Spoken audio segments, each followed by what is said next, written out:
everyone, and welcome back to Business Newsletter Recap. I'm your host, Nathan Pohl, digital marketer by day at Tommy's Express and chronic side hustler and business nerd by night.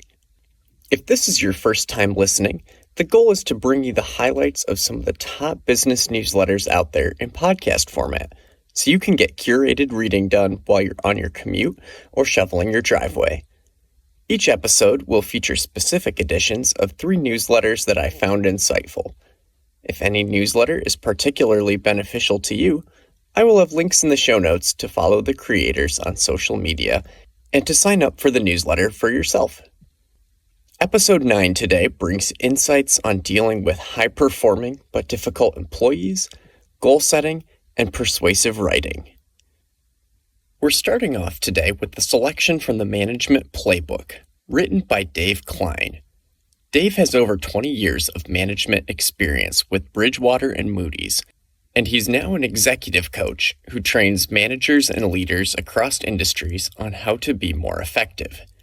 His social content is incredibly insightful as well, so if you are looking for leadership lessons and tips, be sure to give him a follow after the episode. Today's edition was inspired by a Q&A that Dave ran with his Management Accelerators program. Someone asked him what they should do with an employee who is an incredibly high performer but terrible to work with. I instantly saved this for an episode because of how insightful his response was. A lot of people might be tempted to fire someone like this. No matter how good someone is at their job, if they have a terrible attitude or are really hard to work with on a team, it's easy to see how letting them go can positively impact the organization. But Dave actually cautions against this. He stresses that there is a difference between difficult employees or team members and toxic ones. In his 20-plus years of experience, he shares that he's really only encountered a couple truly toxic employees, people who are intentionally subversive, manipulative, or create abusive work environments.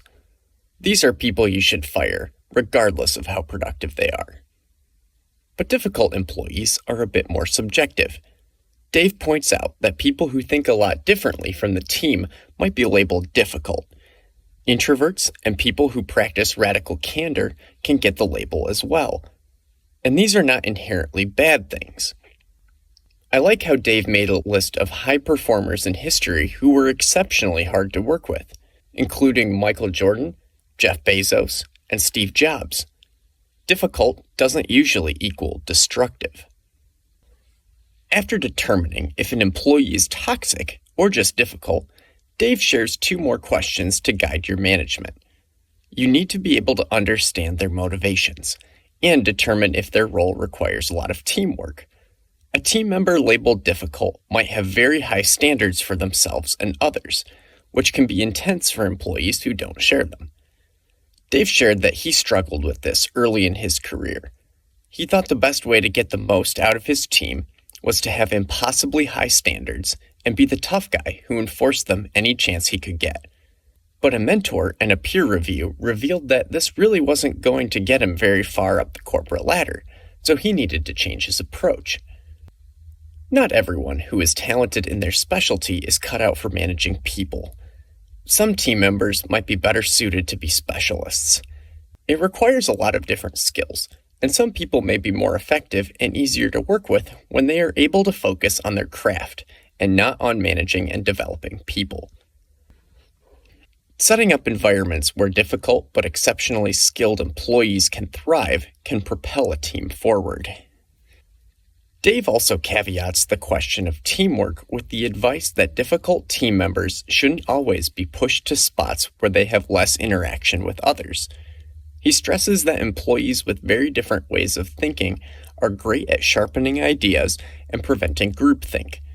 If everyone was quote-unquote easy to work with, the ideas from a team could turn out to be less effective because no one would feel comfortable shooting down a mediocre idea. There isn't usually an easy solution to having high performers who are difficult to work with on a team. That's why management is so nuanced. People are complex. But Dave's questions give you a framework to think about how you manage difficult employees in the future. If you appreciated his insights, you can find the sign-up link to the Management Playbook newsletter in the show notes.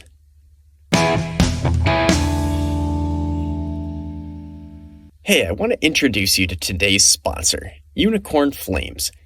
They're a startup studio focused on helping solopreneurs and small founder teams grow through marketing and operations. I've had the pleasure of working for their founder, Tim Haynes, and he's a fantastic marketer and ideator. He also knows a lot of cool people that you will want to meet if you are growing your business or side hustle. If you're an early-stage entrepreneur or have a business idea up your sleeve, send Tim a message on LinkedIn or message me, and I'd be happy to introduce you. You can learn more at unicornflames.com. Again, that's unicornflames.com. I'll have a link in the show notes for you. Now, back to the show.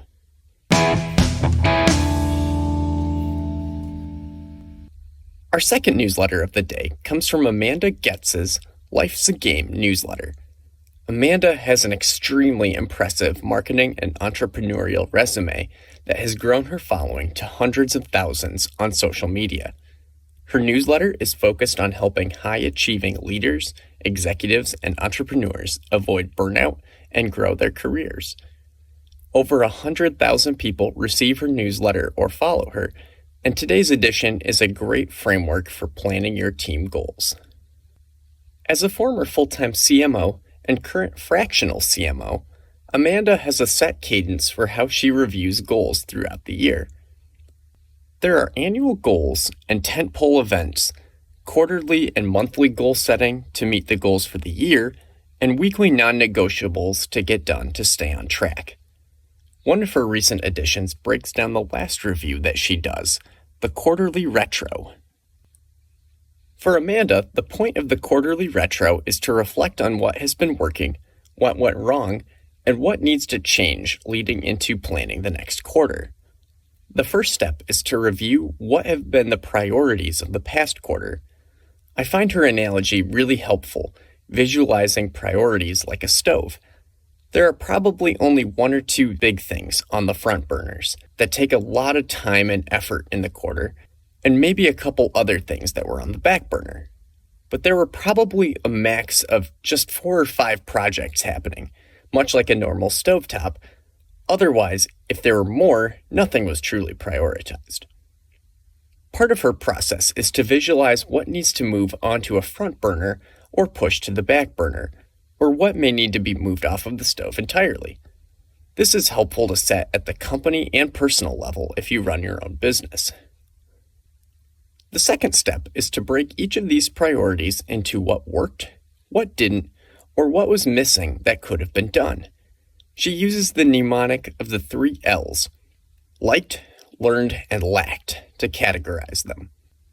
I think the what worked, what didn't evaluation is pretty self-explanatory, but taking a look at what was missing that could have made a project better is fascinating. I have started to do that for my podcast. Since I am running this on top of a normal 8-to-5 job at Tommy's Express, I have a lot of things on my list of what was missing that I could add in to market the show better or to improve the show quality. I've been able to filter those items in the lacked category and prioritize which ones I should make an effort to add for the next episode. The final step is re-evaluating business goals. After each quarter and seeing what was prioritized, what worked, and what could be added, you have a clearer picture of whether company KPIs should be moved. With at least 1 quarter worth of data, you'll have a better idea of things that need to happen to move the needle or to raise the ceiling if the goals were set too low. At the time of this recording, we're in the middle of Q1, so a quarterly retro is a few weeks away. But this is a very valuable habit to start at the end of a given week or month to constantly evaluate the data you've collected from that time frame. I have adopted this practice with my podcast, and I especially like the visual of the stove to align my priorities. The final newsletter of the episode is a new one to the show from Kieran Drew's self-titled newsletter. He's a former dentist turned entrepreneur and shares weekly emails with over 30,000 subscribers, sharing his copywriting and business tips. I've gotten some great insight from his writing, and I think today's is especially relevant to communicating with your team or potential clients. In today's featured edition, Kieran shares that there are 4 elements, 4 Ps that he calls them, that shape persuasive writing. In the age of AI writing, it's easy to churn out informational content with ChatGPT, but persuasion is still not the strong suit of a bot. This is because the first element of persuasive writing is to keep your writing personal. People ultimately buy from people, and it's why social media is being won by the individual accounts of humans and not brand accounts at the moment. AI is making our social content less and less personal, so adding in your own experiences or perspective is a way to stand out, but also persuade. It's hard to trust something that's really vague or general, and people won't take action if there's no trust built. The second pillar is to make your writing practical. How can people take action? It doesn't matter if you are writing copy on the homepage of your website or the closing line of an internal memo. If there's not a practical next step for people to take, they won't. It is very rare to find anyone willing to keep expending effort to find out what you sell or what you want them to do. Don't leave people guessing. The third pillar is polarization. That's a pretty charged word these days, but we're talking about the definition outside of politics. To be persuasive, you need to give people something to stand for, and therefore something to stand against. In a marketing context, this can mean pitting people's ideal future state with your product against their current state without it. In a leadership context, this might look like rallying people against a competitor or a competitive pressure in the market. It's far easier to get people excited and on board with your ideas when there is a clear stance taken. The last pillar is to show proof of what you promise. How do people trust you and that you'll help them out? Anyone can promise results, but if there is no track record of achieving them in the past, people will have a hard time buying in with either money or motivation. Try this exercise that Kieran recommends. Scroll through your own social media feed and see how long it takes you to find proof of what you do. I went through my own LinkedIn profile after reading this, and it took too long for me to find any proof, so I made changes.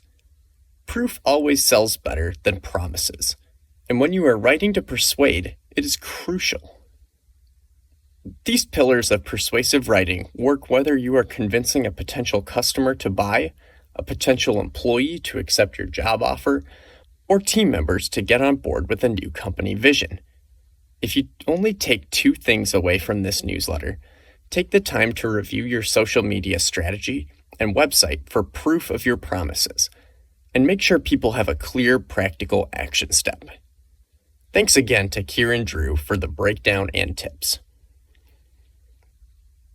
Like I mentioned at the beginning of the episode, you can find sign-up links and more information about Dave Kline, Amanda Goetz, and Kieran Drew in the show notes. And if you liked this episode, send this to the chronic side hustler in your life and check out our earlier episodes as well. As usual, if you have a newsletter or business topic that you want to see me highlight in a future episode, please reach out. My email and LinkedIn are in the show notes, and I would love to hear from you. Finally, if you enjoyed the episode, it's 100% free to you to leave a rating on Spotify or subscribe or thumbs up on YouTube. I'd really appreciate it. Thanks again for listening, and we'll see you next time on the Business Newsletter Recap Podcast.